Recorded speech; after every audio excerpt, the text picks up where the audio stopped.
Oleh karena itu, dalam kesempatan ini saya membawakan 10 kata. Insya Allah ada positif, ada juga negatif. Tapi saya mulai dengan negatifnya, khususnya sama anak kita. Karena dalam pendidikan sangat luar biasa perhatian Islam dalam pendidikan. Islam sangat memperhatikan pendidikan anak kita, sistem pendidikan anak kita, perhatian kepada anak kita. Karena ini semuanya pengaruh. Semuanya pengaruh. Ucapan kita, berlaku kita di hadapan anak kita. 10 kata yang merusakkan perasaan dan hati anak kita. Yang pertama, kita suka mencaci maki anak kita.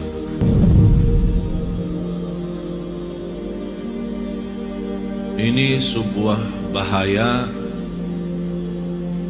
apalagi kalau kita lagi emosi.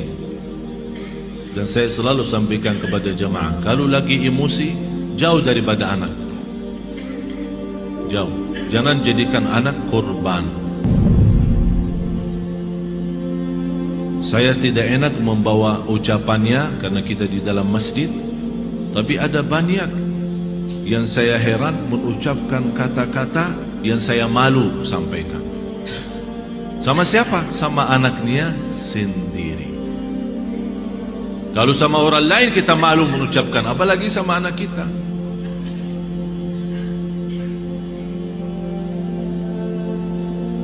Jadi salah satu kata yang pertama dari 10 adalah caci maki. Yang kedua, kita menghina anak kita. Bagaimana menghina anak kita? Di depan kawan-kawannya. Kalau dia bersama kawan-kawannya di dalam kelas atau di sekolah, kita datang jemput atau hantar, tapi kita suka menghina anak kita di hadapan mereka.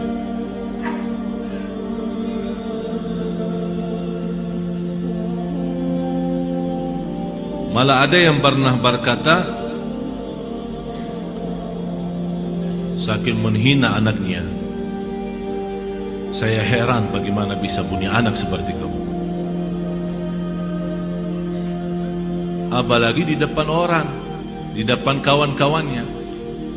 Bisa di saat itu anak kita tidak nangis, tapi sudah mati rasa. Sudah mati rasa. Akhirnya menjadi hati kecil. Susah kita bina untuk menjadi anak salih salihah karena kita sudah hancur duluan. Sudah kita hancurkan duluan. Itu yang saya selalu sampaikan. Itulah namanya durhaka orang tua kepada anak sebelum anak durhaka kepada orang tua. Atau kalau dia punya saudara banyak, jangan menghina. Kalau ada sebuah berlaku yang tidak bisa kita terima, kita bisa nasihati dengan cara yang baik, bukan di depan orang. Karena itu namanya nasihah, bukan fadihah. Nasihah adalah mengingatkan dengan cara yang baik, tapi fadihah membukakan aibnya di hadapan orang. Alasannya, niat saya menasihatin.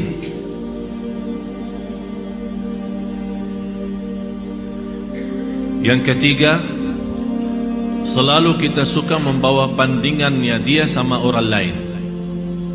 Ini lihat, abang kamu jauh lebih pintar. Ini lihat, anak itu luar biasa. Kamu tidak bisa seperti mereka. Itu tidak bahaya itu. Ini mengakibatkan apa? Kecil hati. Yang kedua, benci sama orang itu. Akan menimbulkan rasa benci. Jadi akan selalu berlawan. Di mana ketemu kalau diajak main tidak mau sama. Karena kenapa? Karena kita selalu bandingkan ini A sama B. Apalagi kalau dia punya adik-adik yang lain. Coba adik kamu, abang kamu, kakak kamu, pintar bacaannya, pintar najinya, pintar salatnya. Kamu apa sih?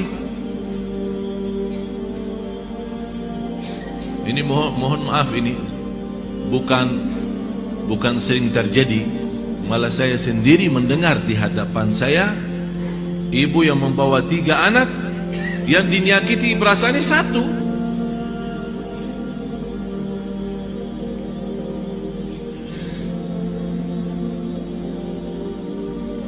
Bahaya lidah itu, bahaya.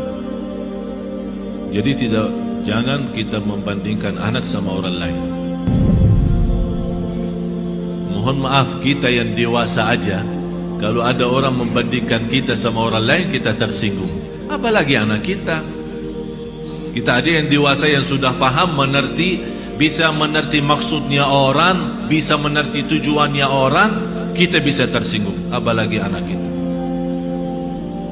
Yang keempat, cinta dengan syarat. Aku cinta kamu, tapi syaratnya begini. Jadi seolah-olah kita tunjukkan kepada anak kita, kalau ibu tidak sayang begini aja, ikhlas tidak sayang, tidak cinta ikhlas. Tapi cinta kalau kamu salat.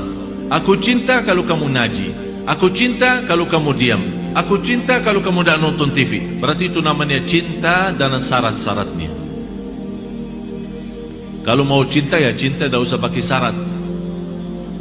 Tidak usah pakai syarat-syaratan. Ini anak kita. Mau cinta ya cinta. Cinta yang normal, kasih sayang, yang wajar dan yang wajib bagi kita sebagai orang tua, memberikan kasih sayang dan rasa cinta kepada anak kita.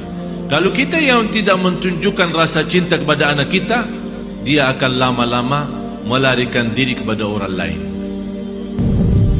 Memang mohon maaf Bapak Ibu, bisa anak kita karena dia kecil tidak mengerti menyampaikan perasaannya, tapi dia mampu menyampaikan perasaannya dari hal berlakunya.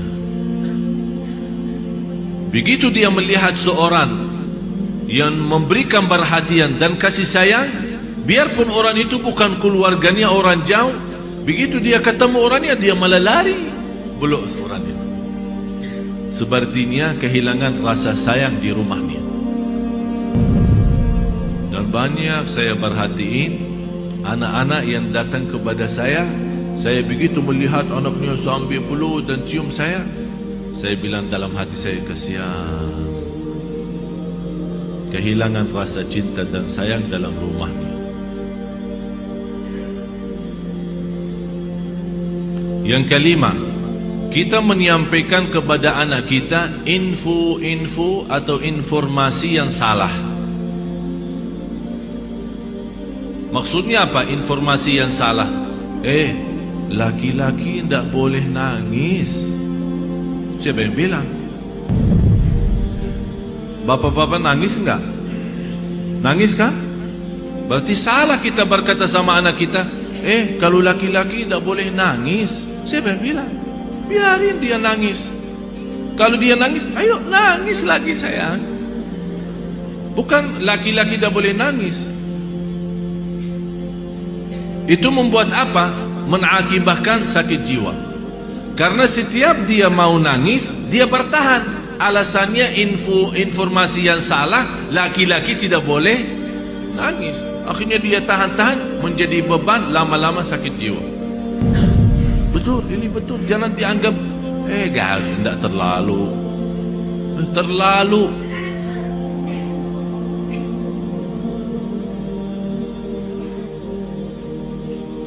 Yang keenam, ini yang lebih bahaya.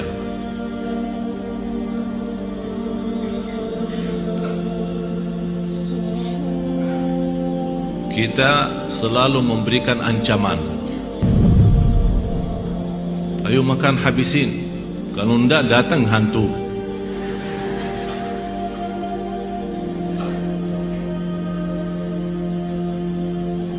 Mau tidur enggak? Kalau kamu tidak tidur, nanti datang hantu, temenin. Ini selalu kita, niat kita apa? Niat kita supaya dia cepat tidur, tapi mengakibatkan dalam perasaannya banyak hal yang tidak bagus. Padahal anak kita dari sisi psikologi jiwa dan akal, dari usia 2 tahun sampai 6 tahun dia mampu menguasai 7 bahasa. Ini bukan sembarangan. Ini ada orang keahlian psikologi akal dan jiwa membuktikan anak dari usia 2 tahun sampai 7 tahun Kalau diberikan perhatian sepenuhnya, dia mampu dari sisi psikologi, akal dan jiwa, mampu menguasai 7 bahasa. Bahasa kita, bahasa daerah, bahasa Arab, bahasa Inggris, terserah, 7 bahasa.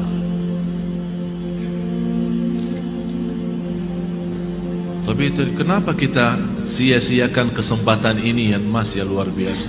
Kenapa kita siakan? Yang ketujuh, kita selalu melarang anak kita berlaku sesuatu tapi tanpa sebab. Artinya tanpa menjelaskan kenapa. Tak boleh ini. Dia minta sesuatu, tidak ada. Saya mau ke sana, tidak boleh. Saya tidak ada, diam sini. Jadi kita suka larang, tidak boleh, tidak ada, tidak bisa, tapi kita tambah menjelasin sebabnya. Kalau anda mau larang, tolong jelasin sebabnya. Tak boleh nonton TV kalau sudah malam, karena nanti mengganggu matamu. Ini ada alasan kenapa kita larang. Kalau makan sampai habiskan makanannya, karena di dalam makanan ada barakah. Kita tidak tahu di barakahnya yang di mana.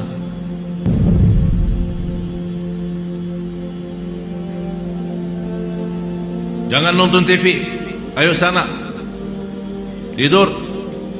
Ibunya megang remote, teng teng teng.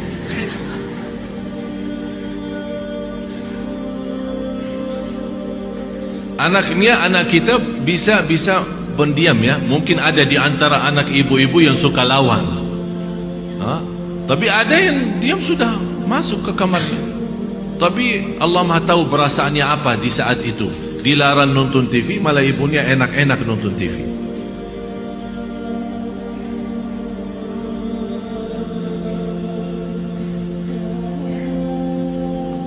Banyak hal Bapak Ibu yang perlu kita perbaiki. Banyak. Kalau kita memang ingin bukan hanya doa mengharapkan anak salih salihah, tapi ada contoh baik, ucapan yang baik. Yang ke-8,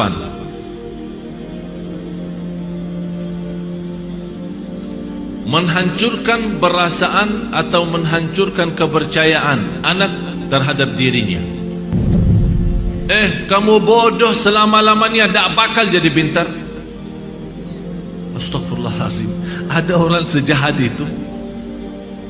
Jadi walaupun dia sudah ada niat untuk berikhtiar, berusaha, kita sudah habis-habisan, tak ada.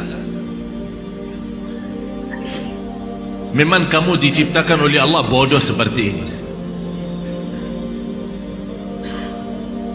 Saya nyesal punya anak seperti kamu.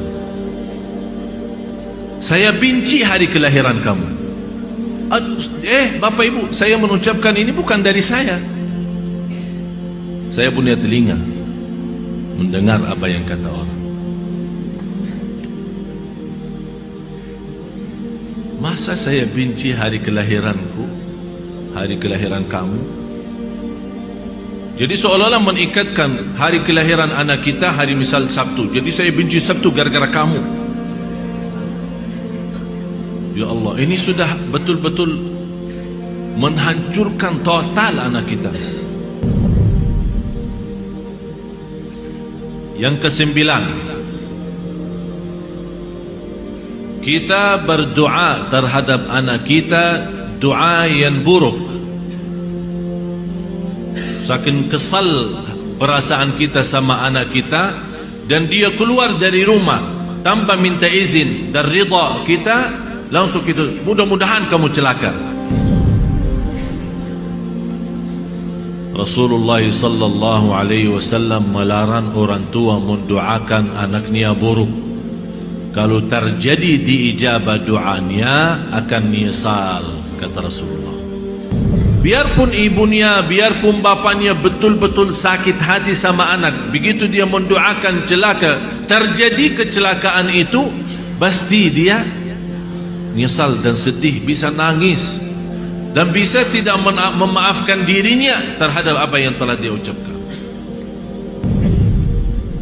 Kalau anda tidak mampu saking sakit hati sama anak kita, tidak bisa mendoakan baik, kembali lagi lebih baik diam.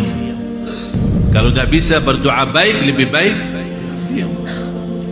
Tapi bahaya, jangan mendoakan anak ini celaka. Yang ke-10, kita suka membongkar dan membuka aib anak kita di hadapan orang lain.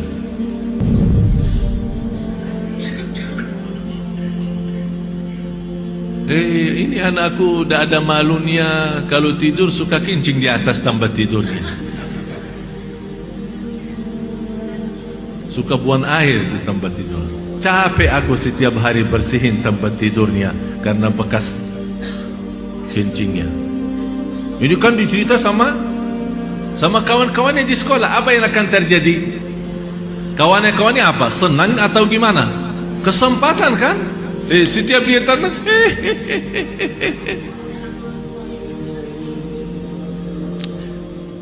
Astaghfirullahaladzim. Kita istighfar.